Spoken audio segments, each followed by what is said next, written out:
সকাল থেকে সাঁকরাইল স্টেশনে বসে বৃদ্ধা সন্ধ্যারানী কোথায় যাবেন ঠিক বুঝে উঠতে পারছেন না। একবার ভাবছেন ভাইয়ের কাছে সন্তোষপুর যাবেন, আবার ভাবছেন সুন্দরবনে শ্বশুরবাড়ি দত্তগ্রাম যাবেন।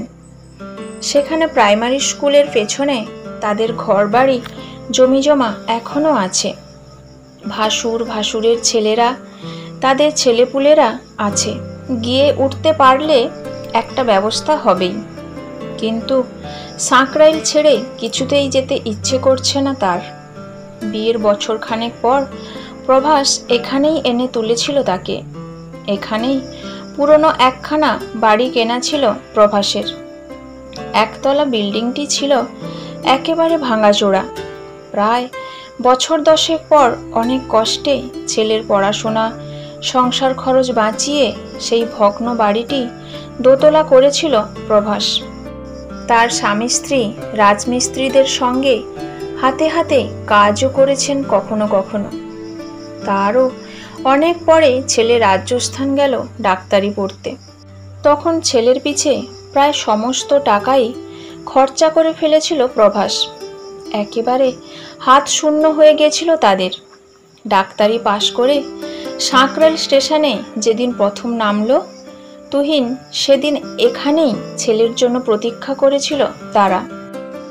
ছেলের সাফল্যে প্রভাস একেবারে কেঁদে ফেলেছিল স্টেশনেই। ট্রেন থেকে নেমে ঠিক এখানেই তার পায়ে হাত দিয়ে তুহিন বলেছিল, মা, তোমার জন্যই সব হলো, আশীর্বাদ করো। সেদিন ছেলের জন্য গর্বে বুকটা ভরে উঠেছিল সন্ধ্যারানীর। চোখের জলে দুগাল ভিজে গিয়েছিল একা একা। সেদিন তার মনে হয়েছিল সে সুখী।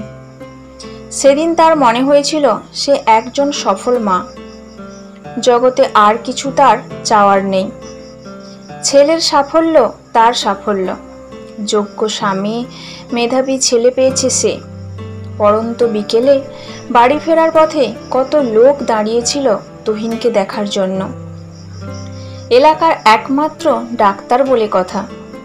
পাড়ায় তাদের কদর বেড়ে গিয়েছিল অনেকটা। প্রতিবেশীরা সমীহ করে কথা বলতো এরপর। ডাক্তারের মা বলে সম্বোধন করত সন্ধ্যারানীকে।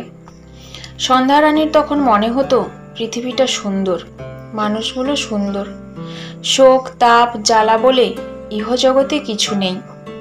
খুব বড় ঘরে ধুমধাম করে বিয়ে দিয়েছেন তুহিনের। বৌমা উচ্চশিক্ষিত, নম্র, ভদ্র, মার্জিত। শাশুড়ির মুখে মুখে কখনোই তর্ক করে না। খুব অল্পতেই খুশি সে। ঠিক 3 বছরের মাথায় নাতি হলো।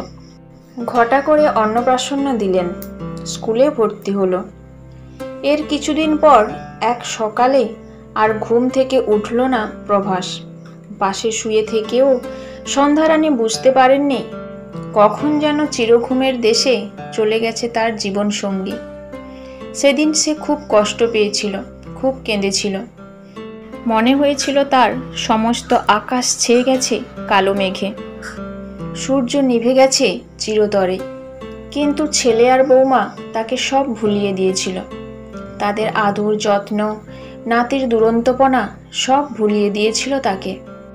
একটু একটু করে আবার যেন বাঁচার রসদ পেয়েছিলেন সন্ধ্যারানী। ফিরেছিলেন স্বাভাবিক ছন্দে। হঠাৎ কোথা থেকে যেন কি হয়ে গেল। কিছুদিন যাবতই তার মনে হচ্ছিল তুহিন কেমন পাল্টে যাচ্ছে ধীরে ধীরে। কি যেন হয়েছে ওর, কেমন আনমনা। সকালে যখন চা খেতে খেতে কথাগুলো বলল তুহিন, নিজের কানকেই বিশ্বাস হচ্ছিল না সন্ধ্যারানীর। তুহিনের মুখ থেকে এমন কথা বেরোতে পারে তিনি কল্পনায়ও আনেননি। যেন স্বপ্ন দেখেছিলেন সকালবেলা। এরপর স্টেশনে বসিয়ে দিয়ে তুহিন যখন বলল, মা, কিছু করার নেই, ছেলে মাধ্যমিক দেবে, অন্য কোথাও থাকো কদিন, মামা বাড়ি না হলে সুন্দরবনে যাও, ছেলের বড় ডিস্টার্ব হচ্ছে। তুহিনের ছেলে ভালো ছাত্র, বরাবর ফার্স্ট হয়, কিন্তু কোনোদিন নাতিকে তিনি ডিস্টার্ব করেছেন বলে মনে পড়ল না তার। বরং সোহম এসে মাঝে মাঝে তাকেই বিরক্ত করে যেত। তার ঘর এলোমেলো করে চিরুনি লুকিয়ে রেখে। এত বড় হয়ে গেল এখনো নাতির লুকোচুরি খেলার ঝোঁক। স্টেশনে বসে বসে মনকে শক্ত করলেন সন্ধ্যারানী। তিনি অর্থহীন নন। স্বামীর জমানো টাকা পেনশন ধরলে তার অভাব নেই, বরং বেশিই আছে। ইচ্ছে করলেই ফ্ল্যাট কিনে এখানেই ছেলের নাকের ডগা দিয়ে ঘুরতে পারেন গটগটিয়ে। কিন্তু এরপরে তিনি মুখ দেখাবেন কি করে এলাকায়? কি করে মুখ দেখাবেন নাতিকে? আবার যদি তারা ডিস্টার্ব ফিল করে? সোহম মা বাবাকে অগ্রাহ্য করে যদি ঠাকুমার কাছে এসে ওঠে, বাড়ি নিয়ে যেতে চায়, না, এখানে আর থাকা চলবে না। তিনি এমন জায়গায় যেতে চান যেখানে কেউ তার খোঁজ পাবে না, কোনোদিন না। যে ছেলেকে তিনি কোলে পিঠে নিজে না খেয়ে মানুষ করেছেন, সেই ছেলে যদি এমন বলতে পারে, স্টেশনে এনে বসিয়ে দিয়ে যেতে পারে, তার মুখের সামনে না থাকাই বুদ্ধিমানের কাজ, উচিত।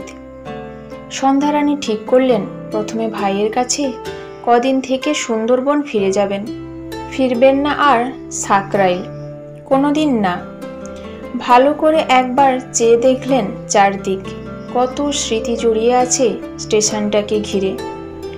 দক্ষিণ দিকে যে রাস্তাটা নেমে গেছে বাড়ির দিকে, কতদিন ছেলের হাত ধরে এই পথে হেঁটে গেছেন, প্রভাসের সঙ্গে হাওড়া গেছেন। আজ যেন মুহূর্তেই অতীত হয়ে গেল সব।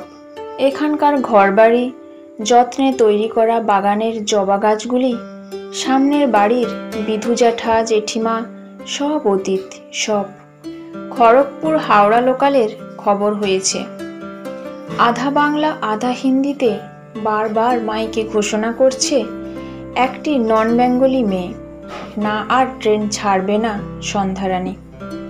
সময় নষ্ট করবেন না এখানে, খড়গপুর লোকালেই পালাবেন। মনকে আর একবার নতুন করে শক্ত করলেন সন্ধ্যারানী। হাঁটতে হাঁটতে এলেন প্ল্যাটফর্মের পেছনের দিকে। উপরের দিকে তাকিয়ে দেখলেন, হ্যাঁ, এখানেই লেডিজ কামরা হবে। মিনিট খানেক দাঁড়িয়ে থেকে শেষবারের মতো তাকালেন স্টেশনটার চারদিক, দূরে বাড়িগুলোর দিকে, স্টেশনে দাঁড়ানো কৃষ্ণচূড়ার গাছগুলোর দিকে। বিদায় জানালেন চোখের জলে একে একে সকলকে, বিদায় জানালেন একেবারে অন্তর থেকে। ঠিক এ সময় হঠাৎ দেখলেন স্টেশনের সামনের দিক থেকে হন হন করে ছেলে আর বৌমা তার দিকেই হেঁটে আসছে। মিটমিট করে বেহার মতো হাসছে তুহিন। একেবারে কাছে এসে মাকে জড়িয়ে ধরে তুহিন বলল, তোমাকে স্টেশনে বসিয়ে আমরা আর বাড়ি ফিরিনি জানো। দূর থেকে তোমায় দেখছিলাম, দূর থেকে তোমার চোখের জল দেখছিলাম, বেদনার গভীরতা মাপার চেষ্টা করছিলাম, তোমার বৌমাকে দেখাচ্ছিলাম। ছেলের মাধ্যমিকের নাম করে মাকে বাড়ি থেকে বের করে দিলে তার হৃদয়ে কত বড় আঘাত লাগে দেখাচ্ছিলাম। যে ছেলেকে বুকে রক্ত দিয়ে মা মানুষ করলো, ডাক্তার বানালো, তাকে বাড়ি থেকে তাড়িয়ে দিলে কত গভীর আঘাত লাগে সব দেখাচ্ছিলাম। সন্ধ্যারানী কিছু বুঝতে না পেরে অবাক হয়ে ফ্যাল ফ্যাল করে তাকিয়ে রইল ছেলের দিকে। তুহিন মাকে হাতে ধরে শেডের নিচে এনে দাঁড় করিয়ে আবার বলল, তোমার মনে আছে মা, আমি যে বছর মাধ্যমিক দেব ঠিক সে বছর সুন্দরবন থেকে ঠাকুমা এসেছিল আমাদের বাড়িতে থাকতে। তোমরা তাকে স্থান দাওনি, বলেছিলে ছেলের পরীক্ষা। বাবা এসে ঠিক এখানে বসিয়ে দিয়ে গিয়েছিলেন ঠাকুমাকে। একবারের জন্য বাড়িতে ঢুকতে দেননি। মেজ কাকুর চোখের জল মুছে ঠাকুমাকে নিয়ে সুন্দরবনে আবার ফিরে গিয়েছিলেন। বাবার বিরুদ্ধে দাঁড়িয়ে তুমি তখন কিছু বলনি। তুমিও চেয়েছিলে ঠাকুমা ফিরে যাক, আমার যেন ডিস্টার্ব না হয়। তুমি এতক্ষণ যেখানে বসেছিলে ঠিক সেখানে ঠাকুমাও সেদিন বসেছিল। আমি চুপি চুপি বাড়ি থেকে লুকিয়ে এসেছিলাম দেখতে। সেদিন ঠাকুমার চোখে যে আতঙ্ক, যে বেদনা, যে কষ্ট দেখেছিলাম, আজ তোমার চোখে তাই দেখলাম মা। তোমার বৌমাকে দেখালাম মা। তুমি কি ভেবেছ তোমাকে যেতে দেব? কখনো না। আমার জীবন থাকতে না। আমার ছেলে মাধ্যমিকে শূন্য পেলেও না। তুমি তো আমার ঈশ্বর, আমার ভগবান।